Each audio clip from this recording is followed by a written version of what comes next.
impor ini kan kita tanya, ini persoalannya spontan atau laten.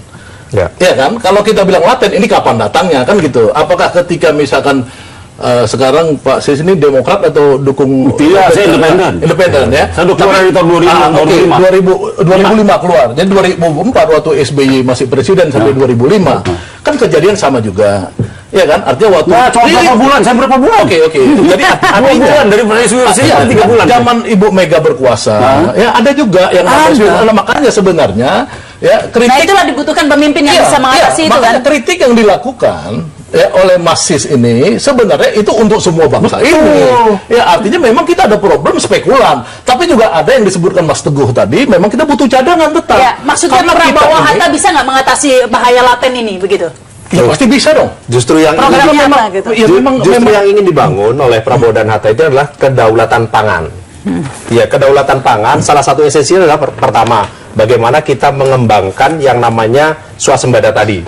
Kita sadar sekarang yang namanya sawah-sawah kita itu banyak sekali yang berubah, misalkan menjadi perumahan dan sebagainya. Salah satu komitmen Pak Prabowo dan Pak Hatta adalah bagaimana mengoptimalkan lahan-lahan yang bekas hutan misalkan, yang kita tahu sekarang ada, untuk bagaimana bisa menjadi kalau siapa yang mengubah sawah jadi perumahan?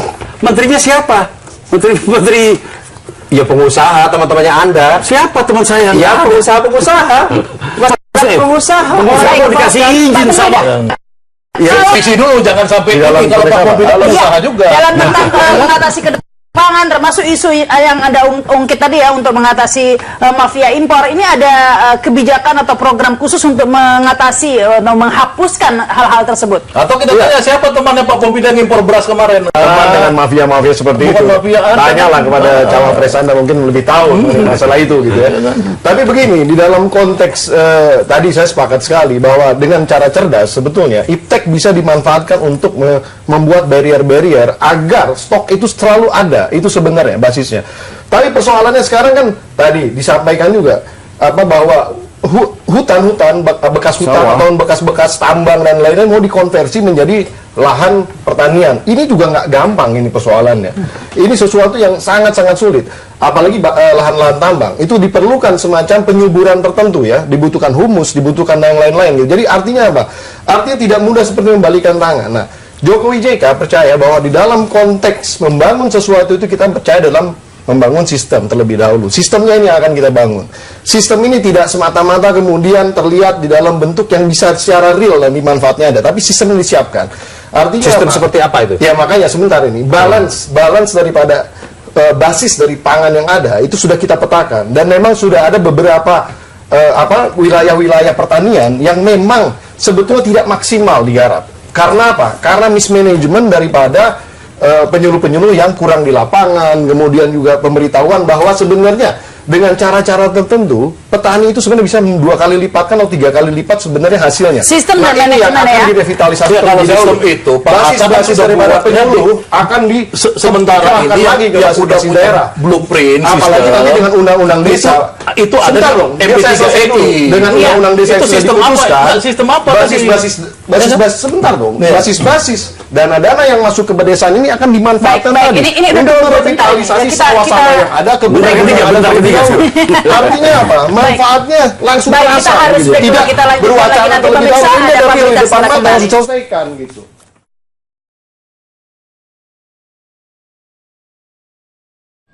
Ya, Anda kembali bersama kami dalam Adaba Berita. Kita lanjutkan ini tadi sampai di tim Prabowo Hatta ya, mengatakan sudah punya blueprint dan lain sebagainya. Tapi yang dari pertanyaan, akan merubah hutan menjadi sawah begitu? Bukan. Gini. Jadi MP3EI itu kan sebuah blueprint yang dimodifikasi terus-menerus ya.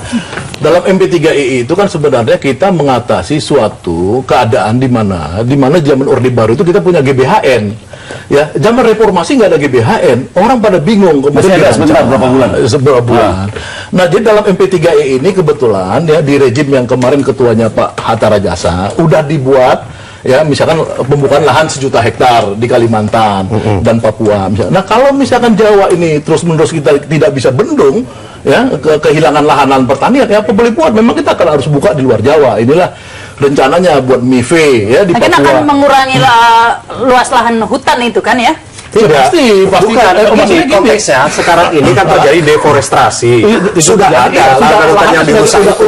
Jadi bukan yang baru kita menghabisi hutan, jangan salah persepsi. Jadi hutan itu di zaman lalu, Ya, di tapi kan zaman lalu workingnya tetap hutan. Bukan, Hutan di itu zaman- tidak bisa dikonversi semudah di itu. zaman Undang-undang lalu sebetulnya. deforestasi Deforestasi itu juga akan sudah sangat sulit terjadi. sebetulnya mengkonversi itu. Di zaman Hanya lalu. memaksimalkan hutan yang sudah beralih fungsi. Yang saya heran dari tadi pembicaraan udah rusak itu hutan yang lalu, udah begini ini, hancur semua isinya. Kok nggak ada yang benerin gitu? Ini Siapa makanya- yang bertugas waktu itu? Makanya mau dibenerin. antara lain dulu Secara ada sistematik. manajemen negara ini nggak bener berarti kan?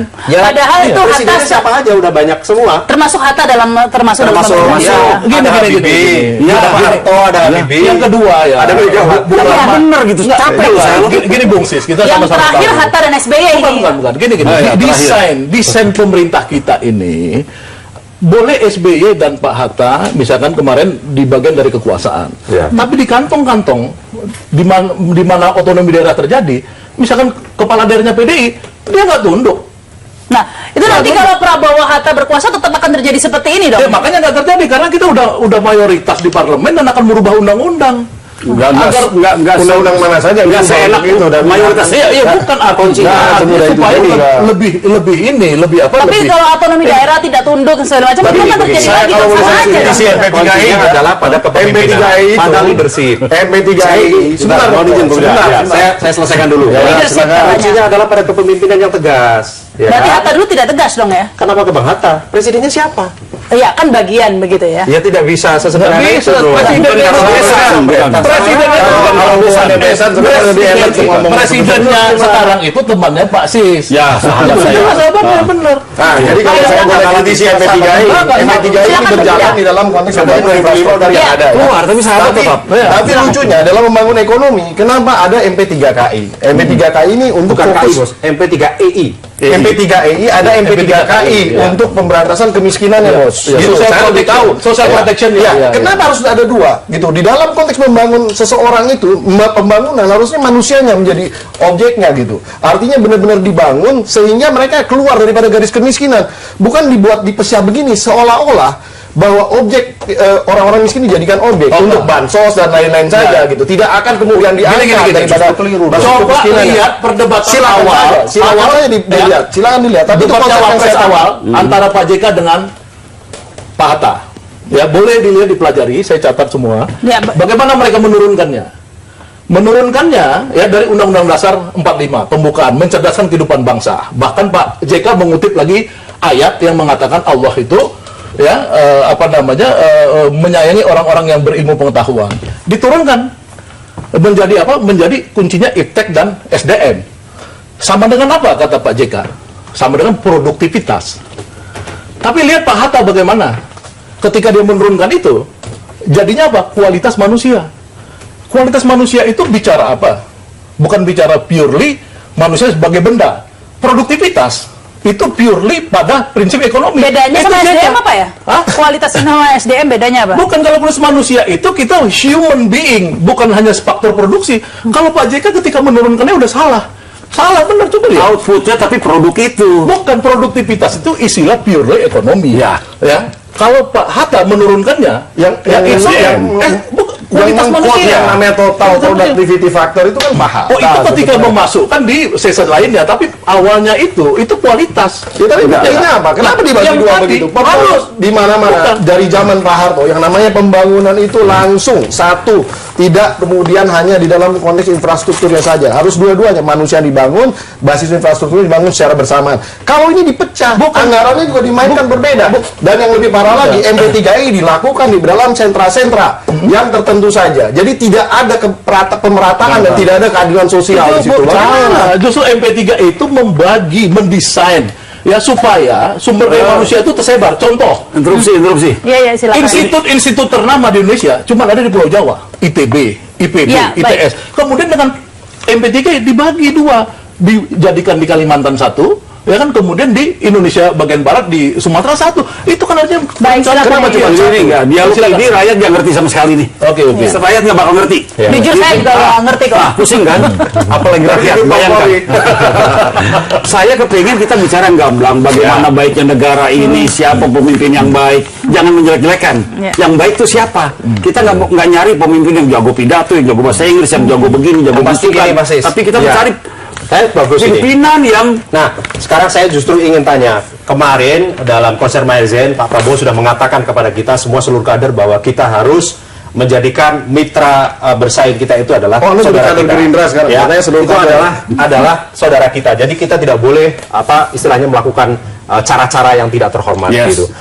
Pada hari yang sama terjadi TV One digeruduk oleh massa, disegel, dilakukan vandalisme, dicoret-coret. Dan tadi siang Pak Jokowi mengatakan, ya siapa yang menyebabkan itu terjadinya tindakan seperti itu? Artinya apa?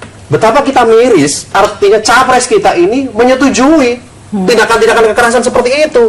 Tidak mengecam begitu, tidak mengecam. Dengan tegas mengatakan jangan lakukan yang namanya tindakan-tindakan yang tidak terpuji. itu gampang, ngomong kayak gitu gampang kok. Jangan, Penting dong. gampang. Calon kepala negara penting.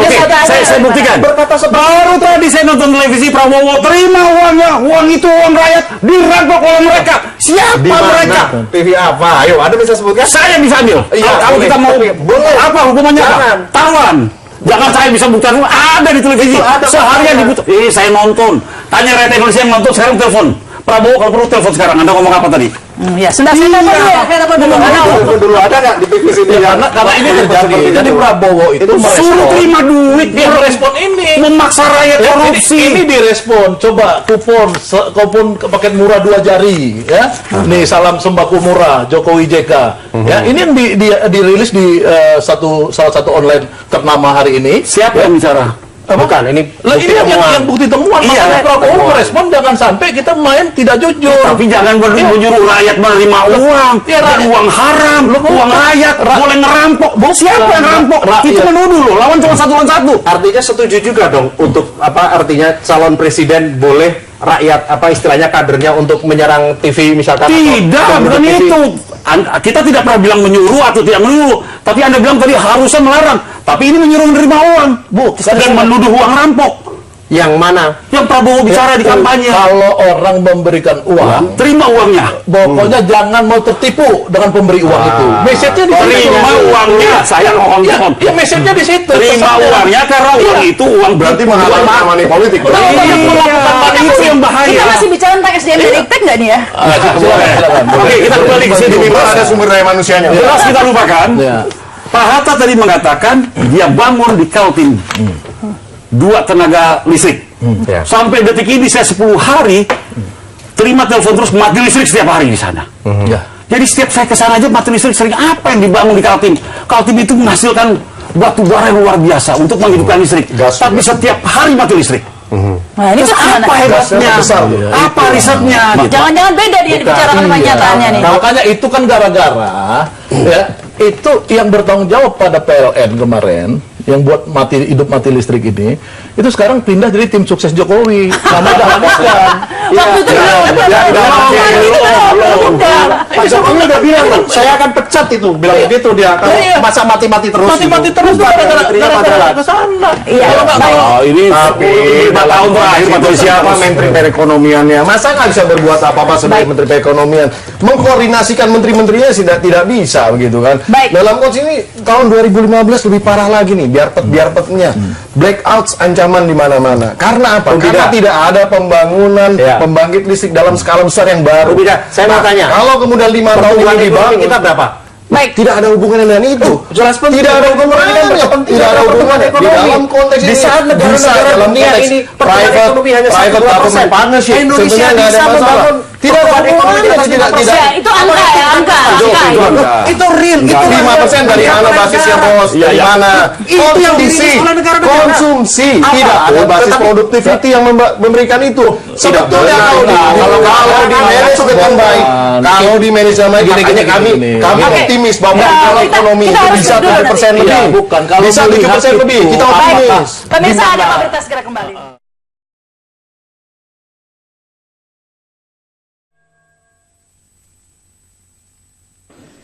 Kita banyak mengenal revolusi dan kita tahu revolusi biasanya suatu proses yang memang terkadang sulit dikendalikan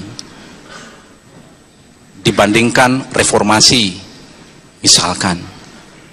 Nah, kira-kira bagaimana revolusi mental itu? Apakah memang ada suatu values di tanah air kita yang memang sudah tidak sesuai lagi sehingga harus ada revolusi? Misalkan values Pancasila yang kita ketahui sebagai filosofis bangsa kita. Terima kasih Bapak. Terima kasih. Mohon Pak Yusuf Kala untuk menjawab dalam waktu 2 menit. 2 menit mulai sekarang. Ya, revolusi jangan disalahartikan seakan-akan suatu pemberontakan, tidak. Revolusi ialah bekerja cepat, perubahan cepat. Karena kita mengetahui semua, Bapak calon capres tiap hari mengatakan kebocoran mental, artinya kalau kita tidak cepat, bagaimana kita bisa atasi itu? Bagaimana masalah-masalah nasional kita yang akibatnya karena mental manusia, bagaimana korupsi yang besar itu, bagaimana penjajahan keras, kalau ini kan asal-usulnya daripada perilaku mental bangsa. Nah, kalau kita hanya evolusi butuh 20 tahun, sudah habis negeri ini baru selesai. Jadi kita harus bekerja keras, bekerja bersama-sama. Ini tanggung jawab semuanya, sehingga pendidikan harus cepat, merata, pendidikan bermutu, budi pekerti yang baik. Itu tujuan-tujuan berbangsa kita. Ini bukan cepat, tapi lambat, karena kita sudah 60 tahun merdeka, sistem kita masih belum sempurna untuk mencapai tujuan-tujuan itu. Jadi masalahnya ialah waktu yang mendesak, dan semua kita apabila bekerja bersama-sama, gotong royong dalam hal pendidikan, seperti saya katakan tadi, tidak semua hal dirubah, tapi memasukkannya semua. Apabila kita bicara bahasa Indonesia, ya kita berikan budi pekerti itu, semangat itu dalam heroisme, bukan hanya cerita, tapi heroismenya kita masukkan. Apabila kita berbicara matematika, bagaimana kejujuran kita masukkan ke situ, sehingga angka-angka itu jangan dimanipulasi nanti pada waktu besar, contohnya. Ya, ini langsung ke Bung Sis ini. Memang mental, atau kata Bung JK tadi, Pak JK tadi mental ya. Bisa direvolusi memang. Ya, harus direvolusi. Contoh satu ya. Ketika Jokowi meminta bantuan rakyat mengumpulkan uang, itu pernah terjadi zaman Belanda. Kita ingin melawan Belanda, nggak punya uang, ada yang menyumbang beras, ayam, segala macam. Itu salah satu revolusi keprihatinan, revolusi keberpihakan, revolusi mental. Menurut saya ini sekarang saatnya. Saya merasa dekadensi moral di kalangan kaula muda ini sudah begitu parah. Semua orang tua tanya, dari 100 orang tua mungkin 120 yang menyatakan ya. Gitu. Ini harus dimulai dari sekarang. Mental apa? Seperti Pak Yusuf Kali tadi katakan, pelajaran zaman dulu apa? PKK ya? PMP. Mau dipengerti, PMP terus PMP. Zaman saya PKK apa dulu? Beda angkatan. Saya baru kemarin lulus. Itu ada pelajarannya. Tapi sekarang kalau tidak mau khusus pelajaran itu, bisa disisipkan. Sekarang nawaitunya ada nggak untuk membenahi mental bangsa Indonesia yang kadung rusak, yang baik mengajari yang tidak baik. Gitu. Baik. Maaf, saya ada satu juga. Seperti lambang Garuda, merah. Banyak yang bertanya sama saya, itu boleh Bhinneka Tunggal Ika dihapus begitu jadi merah? Itu lambang saya loh, lambang negara saya loh. Nah, ini kan harus dijawab. Mungkin bisa dijawab nanti oleh Mas Teguh. Ya. Bagaimana caranya menjawab bahwa lambang negara ini bisa diacak-acak begitu, bisa tutupin. Bhinneka Tunggal Ikanya hilang, Pancasilanya hilang. Saya ingin menanggapi. Pertama, saya mengutip apa yang disampaikan oleh Pak Arif Rahman, seorang pakar pendidikan. Karena kebetulan kita bukan pakar, ya kita merefer kepada pakarnya. Beliau mengatakan konsep revolusi mental bertentangan dengan prinsip pendidikan. Sementara saya lihat dalam visi misi kedua calon presiden dan wakil presiden ini, kita sama-sama memprioritaskan pendidikan. Yang kita yakini bahwa melalui pendidikan, bangsa kita ini nanti akan bisa menjadi bangsa yang lebih baik, maju, keluar dari persoalan-persoalan. Artinya, kita akan merefer kepada, beliau seorang pakar. Ada pakar lain juga nanti. Ini yang saya ingin sampaikan. Dalam perspektif kami, berbagai dalam perspektif kami, ya, persoalan-persoalan yang timbul hari ini adalah salah satunya adalah lemahnya penegakan hukum. Dan di dalam prinsip hukum ada idiom yang mengatakan hukum made a culture. Jadi dengan hukum itu kita membangun kebiasaan. Orang di Malaysia dulu zaman Mahathir Mohamad, orang belum bisa antri, digebuk untuk bisa antri. Sekarang Malaysia menjadi negara yang lebih baik dari kita. Itu di era Lee Kuan Ya, itu Yew. maksudnya revolusi. Itu revolusi. Ya, lebih baik dalam konteks apa itu debatable juga. Hati-hati menggunakan terminologi revolusi. Iya.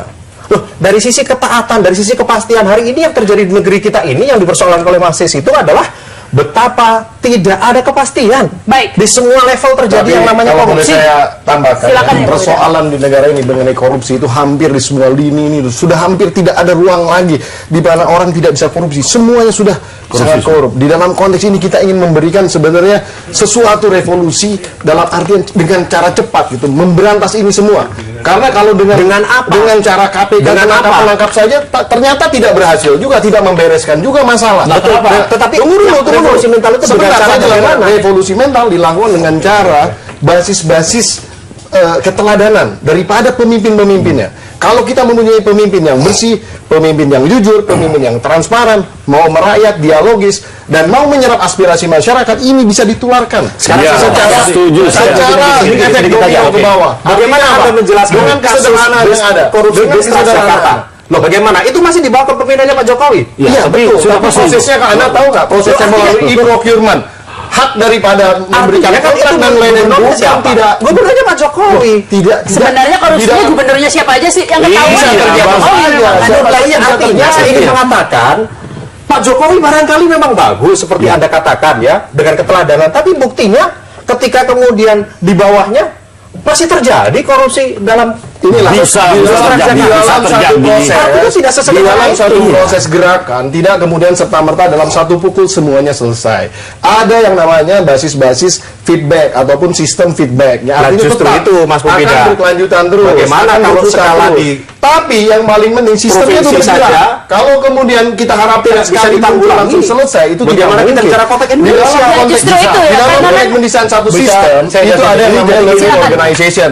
Yang paling penting adalah ketika sistem itu dibangun, organisasinya yang dibuat berdasarkan sistem tersebut belajar sehingga tidak terulang lagi permasalahan-permasalahan yang ada itu sebenarnya. Problemnya itu, Sehingga tidak ya. terjadi archetype Jadi- yang namanya the tragedy of the common. Waktu Silakan, pertama Pak, kali silakan. Jokowi melaunch revolusi mental, dimasukin Kompas waktu itu, saya secara terbuka langsung melakukan kritik.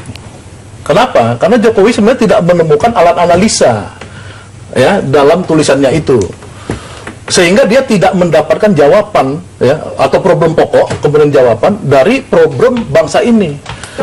Yang dibutuhkan sekarang itu kalau bahasa Belandanya the echte revolusi, bukan mental. Apa itu the echte revolusi? Itu adalah bagaimana cita-cita Soekarno itu membalikkan struktur kolonial ya untuk terjadi di alam kemerdekaan, dan Soekarno gagal sampai sekarang. Apa itu membalikkan struktur kolonial? Adalah struktur kepemilikan. Bagaimana rakyat yang kebanyakan ini sekarang ini menderita di negerinya sendiri, sehingga terlunta-lunta ya menjadi pencari nafkah di negeri lain. Nah, ini dibutuhkan apa ini untuk merubah revolusi itu? sebenarnya the echte revolusi itu artinya bagaimana Maksudnya misalkan- visi-visi Pak Prabowo apa gimana? Lah, Nggak itu- ada sama sekali saya baca mengenai masalah. ada Tidak ini ada. bukan itu Tidak ada. saya basis itu. terjemahkan. Jadi Apa ini ada? analisa Saya Anda terjemahkan sendiri dulu, kan? saya Anda itu- membuat ini sendiri saya sekarang kan? Saya ini tim resmi, makanya saya menerjemahkan pada Anda ya. Tapi di Ya, tim-tim tunggu lain dulu, tidak tunggu. menerjemah Baik, seperti mungkin itu. harus Enggak, dijelaskan dulu. sedikit aja itu. Saya jelaskan dulu Anda ya. Jadi dalam teori revolusi itu apa yang mau dibangun? Perubahan struktur, bukan perubahan culture. Culture akan melengkapi struktur Bos, dulu. culture Ya, itu tunggu ada dulu. strukturnya Tunggu loh. dulu. Gimana? Iya dong, struktur dulu. Tiba-tiba culture Tunggu itu ada dulu. strukturnya aneh sekali. Tunggu Ini dulu. gimana Structure lah apa? sosiologinya? Structure apa yang mau di ini? Yang saya sebut tadi structure Patternnya. kepemilikan. Structure pattern, pola, semua akses, structure, ya. terstruktur. Apa yang kepemilikan apa? Misalkan, Tersistematik. ya akses terhadap lahan. Ini yang kemudian Prabowo menyatakan saya dukung land reform. Itu Prabowo tegas, termaktub langsung dalam visi-visi dia. Yang kedua apa? Saya akan meninggikan gaji buruh. Ya, itu struktural. Ya, itu yang dimaksud yang penting. Baru nanti kemudian kalau revolusi struktural itu masuk, baru bisa masuk revolusi kultural. Nah, revolusi mental, kamu ngajarin orang itu kalau dalam Islam itu ada bilhal, ada bilisan. Orang kalau dakwah aja nggak bisa. Zaman Nabi juga revolusi mental ada zaman Nabi. Berhijrah itu mental. Tapi strukturalnya dilakukan. Tapi mungkin dijelaskan dulu deh, maksud revolusi mental itu apakah hanya istilah atau Bayangin aja. Itu visi misi Zaganda itu tadi itu yang jelas. Yang namanya Bilal bin Rabah itu diberikan uang ya oleh Umar bin Khattab ya untuk dia itu punya aset. Kalau orang nggak punya aset disuruh berubah nggak bisa. Yang revolusi mental tuh orang-orang elit. Jangan rakyat semua gagasan, semua ada caranya, ada jalannya. Saya kepengen tahu apa yang dipamerkan, apa yang diinginkan oleh nomor 1. Ya, jawabannya nanti ya. Kita harus break dulu ini ya. Pemirsa, ada Pak Berita segera kembali.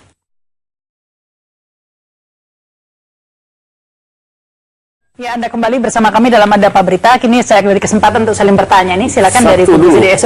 Kalau pertanyaan apakah itu revolusi mental, bagaimana caranya? Saya harus menjelaskannya 3.228 episode, nggak mungkin.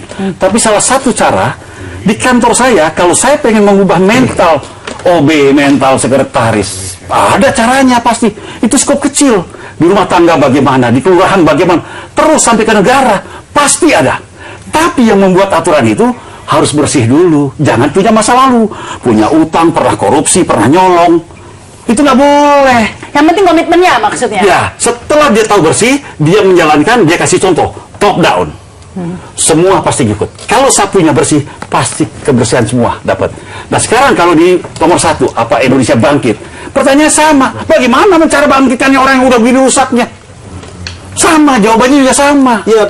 Kuncinya, salah satunya menurut kita adalah penegakan hukum. Iya sih, itu pasti. Kenapa? Begini Pak, mohon diberikan kesempatan saya untuk bicara. Sekarang kita tahu, hampir di semua lini ada persoalan. Misalkan kita sekedar ngurus KTP saja problem dan sebagainya ya, harus nyuap lah, tanda tangan juga harus ada amplopnya lah. Ini salah satunya karena apa? Karena tidak ada lagi yang ditakuti. Kasarnya begitu kan? Nah, bagaimana agar ditakuti? Ya adanya kepastian penegakan hukum. Sekarang institusi penegak hukum siapa? Kita tahu ada KPK yang sudah melakukan parade penangkapan, tapi ternyata terus terjadi. Nah, sedangkan kita tahu KPK ini hanya lembaga ad hoc. Maka kita menghendaki, ingin mendorong bagaimana polisi yang lebih kuat, lebih bersih. Karena apa? Polisi ini sapu yang tadi oleh Mas Sis sampaikan bahwa dia harus menjadi sapu yang bersih. Pengadilan, jaksa, hakim juga sedemikian. Salah satunya adalah memang memberikan jaminan insentif yang lebih baik buat mereka. Dan juga tentu saja harus ada kepemimpinan yang apakah ada jaminan ini? Tidak ada jaminan. Salah satu tapi belum tentu menjamin. Salah satu dengan korupsi itu tidak ada korelasinya. Saya bisa jamin itu. Yang jelas di dalam konteks itu Nabi saja kan sudah saya sampaikan tadi bahwa Nabi itu di dalam berdakwah itu ada 2 cara, menyampaikan dengan bicara dan yang kedua dengan memberikan example.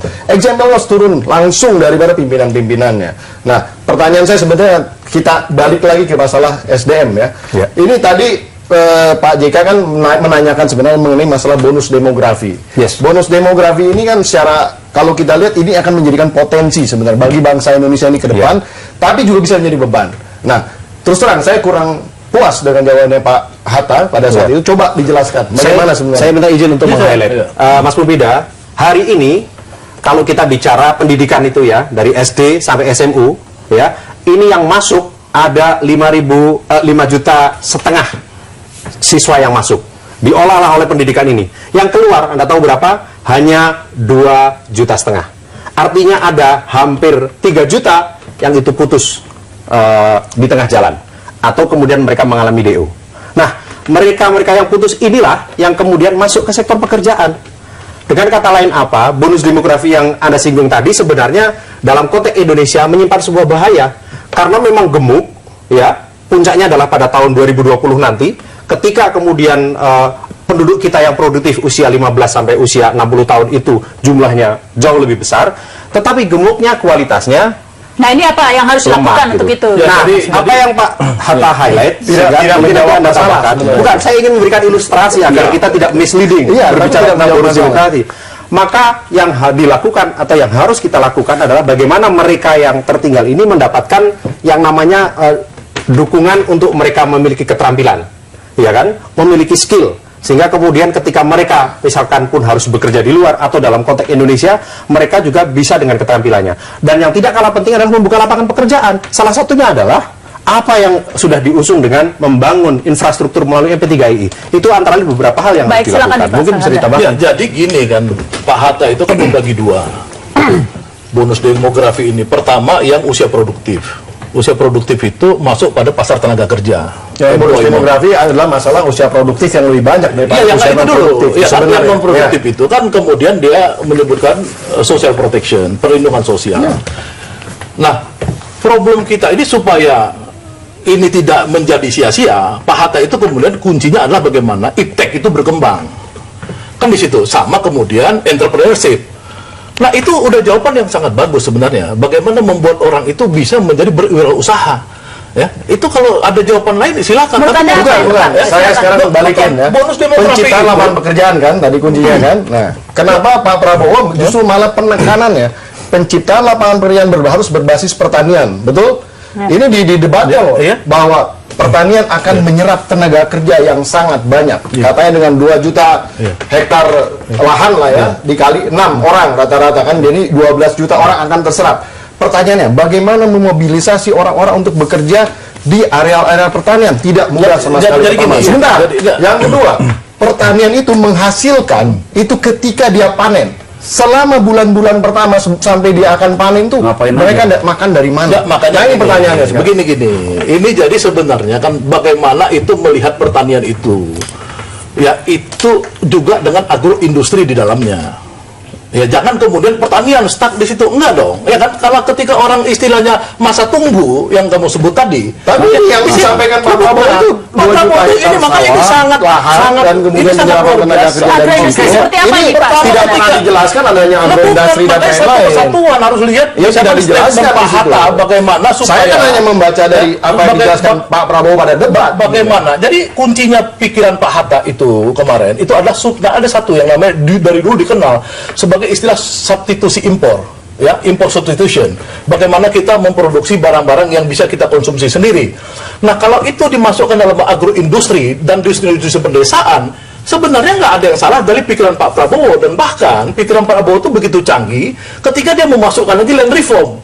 Land reform itu syarat supaya rakyat itu punya kepemilikan yang sekarang makin kecil 0,23 hektar. Jenisnya dari dulu industri apa yang yang dia reform itu dari dulu. Ya bukan, ini yang dia gila mau lakukan sekarang. Bukan, sekarang jenis basis agroindustri apa yang menjadi unggulan Winoto, tapi realisasinya nggak ada. Kenapa nggak ada realisasi? Karena ada ketakutan cap komunis. Ya itu saya tahu persis ya, karena mau Pak Joyo mau launching di Blitar. Tapi kalau seorang Prabowo yang menjalankan land reform, maka tuduhan-tuduhan atau pikiran-pikiran bahwa ini gerakan land reform adalah gerakan komunis itu akan sirna, dan ini pasti jalan. Saya yakin kalau land reform itu diusung oleh Prabowo, ini jalan. Dan itu land reform itu adalah cara, rakyat pedesaan, tapi tidak dalam konteks penyerapan tenaga kerja tadi. Ini pertanyaan saya lari ke sana. Kalau orang punya tanah, basis agroindustri apa yang akan dijadikan basis penyerapan tenaga kerja tadi? Itu pertanyaan saya. Seperti apa itu agroindustri? Saya mungkin itu sangat banyak. Banyak apa kalau kelapa sawit rakyat aja sawit 8 tahun bos. Kenapa? Baru bisa panen bos. Kamu bisa ijon, bisa sistem pinjaman. Sekarang di hutan tanaman rakyat aja di Departemen Kehutanan, Kementerian Kehutanan. Bisa ijon, jadi menghalalkan ijon. Bukan menghalalkan, apa namanya itu sistem loan itu, ya dari loan dengan biaya murah. Apa kamu mau bicara menghalal? Maksudnya? Bukan. Begini, Anda kan bilang ijon tadi. Iya loan, ya loan. Ijon beda dengan loan. Oke loan, oke, ya ijon itu. Jadi ijon nggak jadi masih boleh itu dari nggak boleh.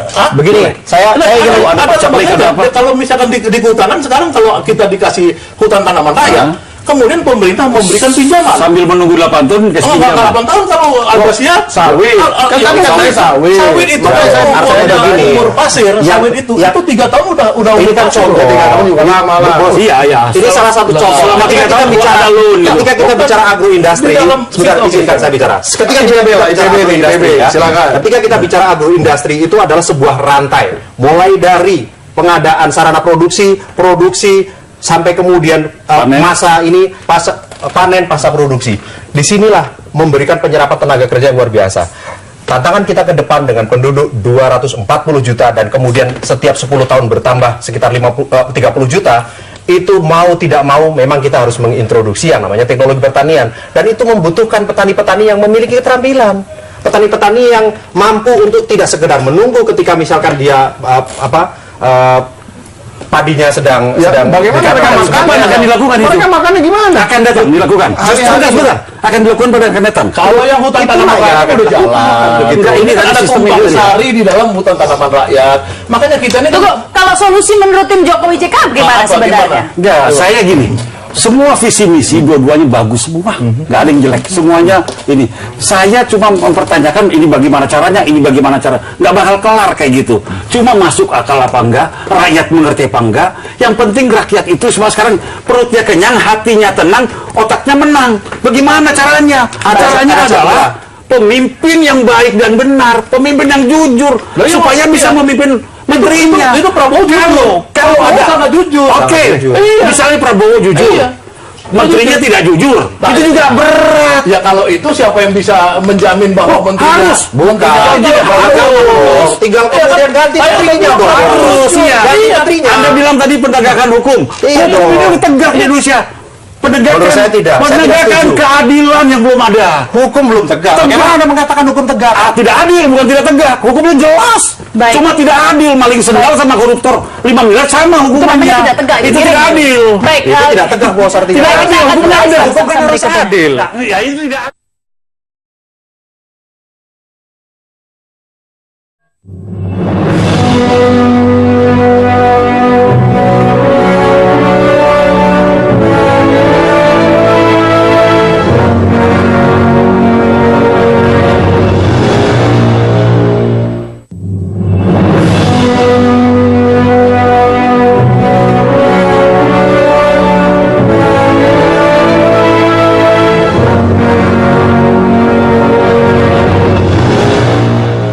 Anda kembali bersama kami dalam Adaba Berita. Kini giliran tim Prabowo Hatta ya untuk mengajukan pertanyaan ke kubu Jokowi JK. Silakan Pak Sahganda. Ya, ini dari beberapa catatan saya, ini kubu Jokowi ini terlalu mengandalkan produk Cina, ya, misalkan bus Transjakarta, kemudian Pak Yusuf Kala. Apalagi itu nggak relevan ini, soalnya nggak ada di visi misi kita, nggak mau kita bahas itu, karena nggak relevan. Bukan soalnya kan bicara visi misi. Memihakkan. Ini revolusi mental juga ini. Kita ini tahu bahwa Cina ini sebenarnya baru berkembang dari sisi teknologi, ya.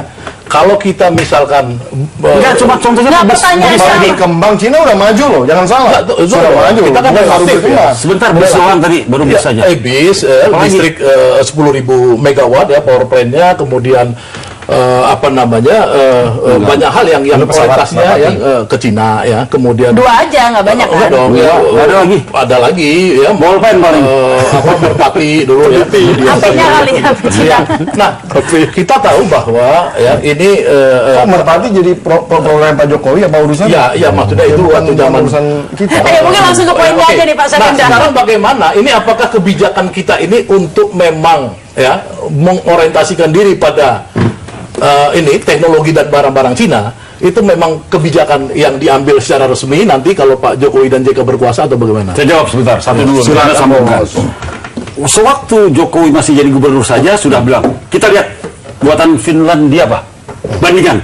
Udah memerintahkan Jokowi kok. Tapi yang datang bus Transjakarta dari Cina. Enggak, setelah datang itu katanya ada karatan gini, harus lihat yang sana, yang bagus. Harganya berapa? Bandingkan. Ini murah tapi rusak-rusak, sama itu mahal tapi kuat. Itu Udah harusnya perintah. dilakukan sebelum, bos. Ya, tapi Kalau waktunya udah terlanjur, Enggak. ini Waktunya udah mepet rusak, itu. duitnya udah keluar, bos. Enggak, itu saat mepet. Ya nggak apa-apa. Kalau Tapi itu ada, nggak apa-apa. Iya, ada iya. nawa itu yang baik Iya. dari seorang Jokowi untuk memberikan kesempatan. Nggak apa-apa. Gitu. Nggak masalah. Buat saya, Itu, saya mau dari- tahu apakah memang Bisa kita saya resmi sampaikan? mau berorientasi ke Cina? Nggak, atau saya nggak. gitu, Nah, ini, ya. kemandirian, konteksnya kemandirian. Di dalam iptek pun kemandirian. Kalau saudara-saudara tahu, saya dan beberapa kawan saya yang 4.000 orang yang dulu di sekolah kalian Pak Habibie, dalam konteks mengambil alih ilmu-ilmu yang ada hubungan dengan teknologi, sekarang sudah siap mendukung Pak Jokowi JK untuk membangun iptek kita.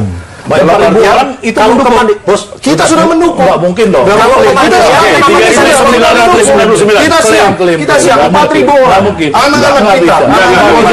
3.999. Ya, kurang satu pindah ke sana. Saya berkritik soal kepentingan. Di dalam konteks membangun IPTEK, kita tidak perlu mulai dari nol lagi. IPTEK bisa dibangun dengan berbagai macam pendekatan. Ada yang mekanisme reverse engineering dan lain-lain. Dan ini orang-orangnya ahlinya sudah ada. Kita punya ahli nuklir, kita punya ahli telekomunikasi, kita punya ahli penerbangan seperti saya. Kita punya berbagai macam ahli sebenarnya yang bisa kita manfaatkan di dalam konteks membangun IPTEK ke depan. Asal tentu pertama, jangan mengandalkan undang-undang yang diciptakan oleh Pak Hatta Rajasa yang banyak menjerat sebenarnya para peneliti kita. Pak Hatta Rajasa yang ciptakan undang-undang. Loh, katanya kan itu hasil daripada buah pikir ya kan saya hanya menunjukkan aja. Ini harus di DPR waktu itu. Karena tunggu dulu. Karena ini menjerat para peneliti. Kenapa? Peneliti sekarang tidak bisa melakukan inovasi-inovasi yang maksimal. Dikarenakan apa? Peraturan-peraturan itu mengekang. Karena apa? Ketika membeli alat-alat, katakanlah, alat-alat harus yang paling murah. Nggak bisa beli sesuatu yang sesuai dengan speknya, sehingga peneliti itu tidak bisa mencapai targetnya. Yang ini yang jadi masalah. Jadi masalah undang-undangnya. Jadi masalah sebenarnya. Silakan ya, Tapi oke lah, kalau itu kita bisa berdebat karena itu kan konteksnya lelang. Peraturan presiden kan memang kalau lelang kan harus kejar ke yang istilahnya tapi kan di dalam konteks inovasi Anda tahu sendiri tidak bisa dibatasi seperti saya ingin itu. Di dalam konteks itu harus ada keberpihakan. Saya ingin meng-highlight soal kemandirian. Ini adalah political will. Tapi kita bisa memproduksi bis sendiri, kenapa kita impornya dari Cina? Kenapa Jokowi malah sebutkan nama merek mobil kita buatan kita sendiri bis? Loh, sudah ada bos. Siapa sebutin satu? Bisa diproduksi misalkan oleh Sebutkan Inka. satu. Ya, Sebutkan satu. Terus kemudian oleh teman-teman New Armada dan yang sebagainya. Sebutkan satu. Belum bikin bisa karoseri doang. Iya.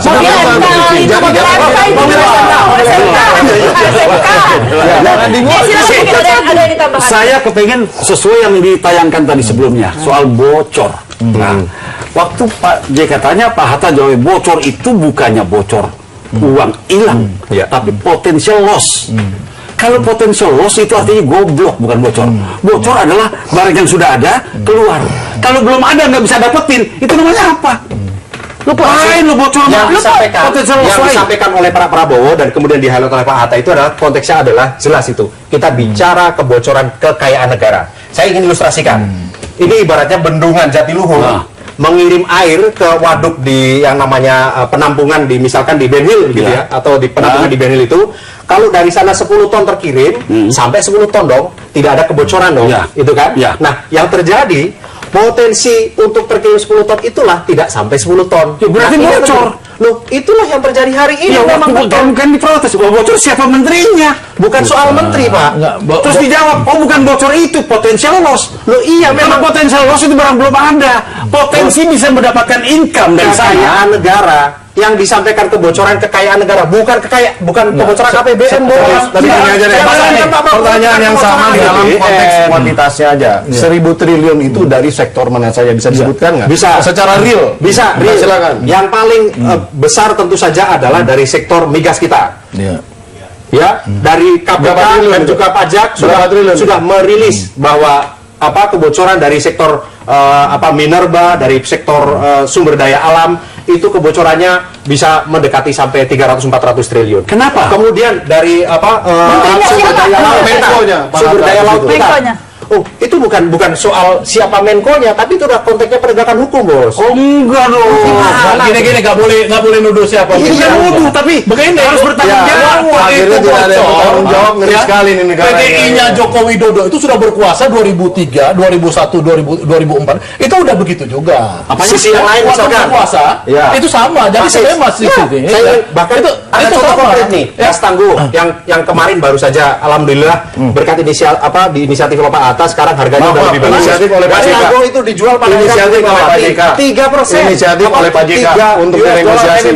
Nah, pokoknya kalau pemerintah ini Joko Widodo, kalau pemerintahan SBY manusianya dong. Joko Widodo kan hanya ditugasi sama mereka. Iya, tapi kan kalau presiden kalau beliau nih, kalau pas kan tugas partai, kalau pas yang zaman SBY kira-kira nguntungin. Ya, dia bilang itu zaman Pak Yusuf Kala. Dia kan seolah-olah, tapi kalau enggak, itu zamannya. Memang sekarang Pak Yusuf Kala tidak ada di dalam Yusuf Kala itu 5 tahun. soalnya sekarang lebih banyak ketimbang pada saat Baik, itu. jadi presiden. Ya, pemirsa ada pemirsa kembali.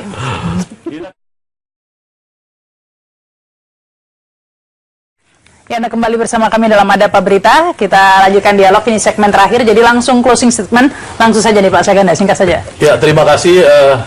Saya bersaksi bahwa Pak Prabowo dan Pak Hatta itu berkomitmen untuk menggratiskan pendidikan sampai 12 tahun, yang dari sekarang 9 tahun. Dan mereka sudah menyiapkan konsep-konsep yang sangat jelas untuk menyebarkan institusi pendidikan sampai ke pelosok-pelosok. Jadi saya berharap bahwa seluruh rakyat Indonesia mengerti bahwa Prabowo dan Hatta sungguh-sungguh untuk menolong rakyat Indonesia. Ya, saya sendiri berharap dalam bulan suci Ramadan ini kita berdoa demi Allah Subhanahu Wa Taala, ya, agar Prabowo dan Hatta bisa dipilih oleh rakyat Indonesia. Terima kasih. Ya. Yang aminin dari sebelah sini saja nih, dengar. Silakan.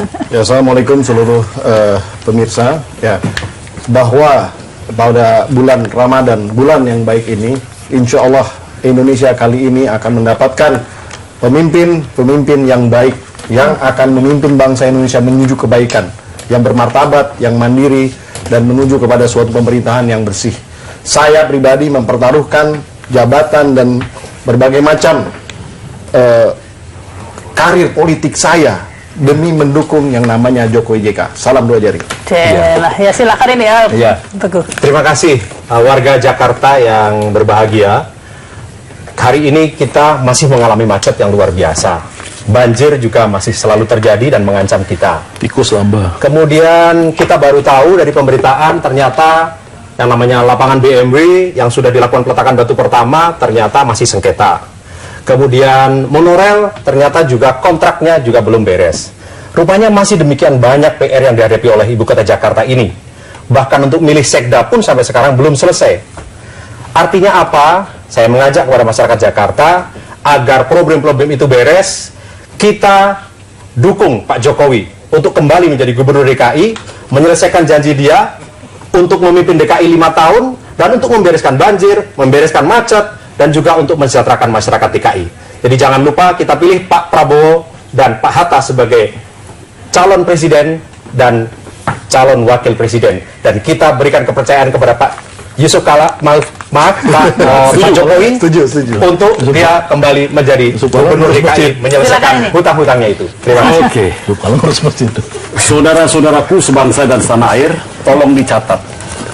Kita dalam Pilpres ini bukan mencari presiden yang terbaik, tapi kita harus menghadang calon presiden yang tidak baik. Jangan sampai negeri ini dipimpin oleh yang tidak baik. Siapapun presidennya, asal rakyat yang baik, bisa makan enak, bisa sekolah enak, bisa nyaman hidupnya. Kalau kepengen Jakarta bagus, Jokowi harus dipilih menjadi presiden. Karena Jokowi akan bisa kerjasama dengan Ahok. Jadikanlah Jokowi sebagai presiden, Ahok jadi gubernur DKI, dan Prabowo menjadi macan Asia. Terima kasih. Luar biasa, saya tepuk tangan sendiri nih. Terima kasih nih Pak Bumida, Sis, juga Pak Teguh dan Saganda. Terima kasih luar biasa, dan pemirsa salaman dong ya. Dari damai ini ya. Ya, terima kasih. Ada pemberita masih akan terus menemani Anda hingga pukul 11 malam nanti. Sampai jumpa.